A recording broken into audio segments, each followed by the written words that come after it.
Hi, I'm Tim. Welcome to our channel and thanks for logging on. If you enjoy these videos, do me a favor and subscribe to our YouTube channel right here at Watchbox Reviews. I would really appreciate it, and I promise to update daily. If you love this watch, you can see it and you can purchase it on our website, thewatchbox.com.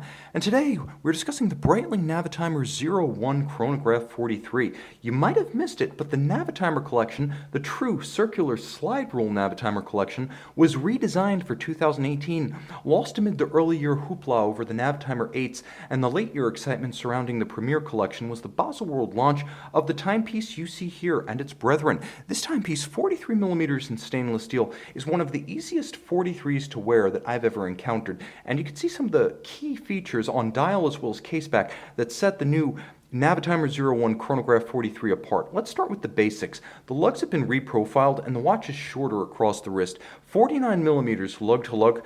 Reprofiling of the lugs has made all Breitlings easier to wear, but the 43 in particular is now a watch that anyone who can wear an Omega Moon watch can wear with ease. And on my 16cm circumference wrist, you can see the fit is pretty close to perfect. It's not a thin watch, it's not a thick watch. 14.3mm, but that is somewhat accentuated by the outward cantilevered step of the bezel, so consider this one safe for jacket cuffs, but probably not dress shirt sleeves.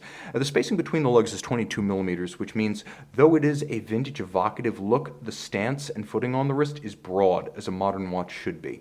Now, the timepiece is equipped with a surprisingly opulent strap.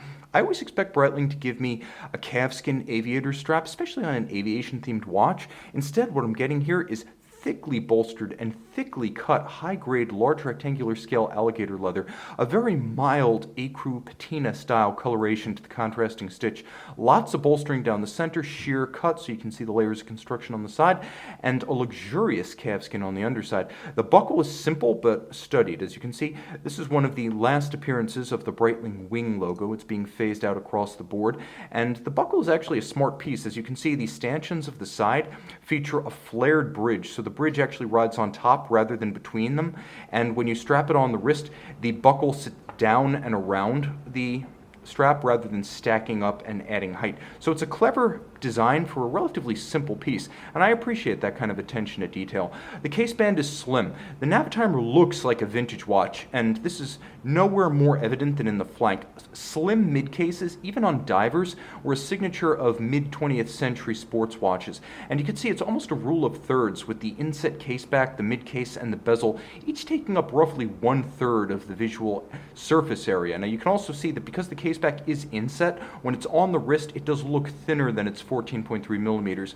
The case band ends with a flaring bevel and a squared off termination. One feature you might not be able to see is that there's a little bit of a recess in the case flank that allows the strap to be very close drilled, and so it can pull straight down around the tight curve of a small wrist. The knurling of the bezel is sharp and deep and easy to grip with, let me give us a bit more light, and easy to grip with any degree of wet, sweaty, or gloved hands. But the bezel itself is used for calculations, and the sensation of moving it is like sliding a well-calibrated instrument on a bushing. So it doesn't have the detents of a dive bezel, but it does have a luxurious, silky slide to it and enough frictional resistance to stay put. You can use it for multiplication, you can use it for division. It's a wonderful shorthand calculator. Once you get good with it, you'll impress your friends by beating them to the punch, calculating the tip at a restaurant while they fumble with their smartphones.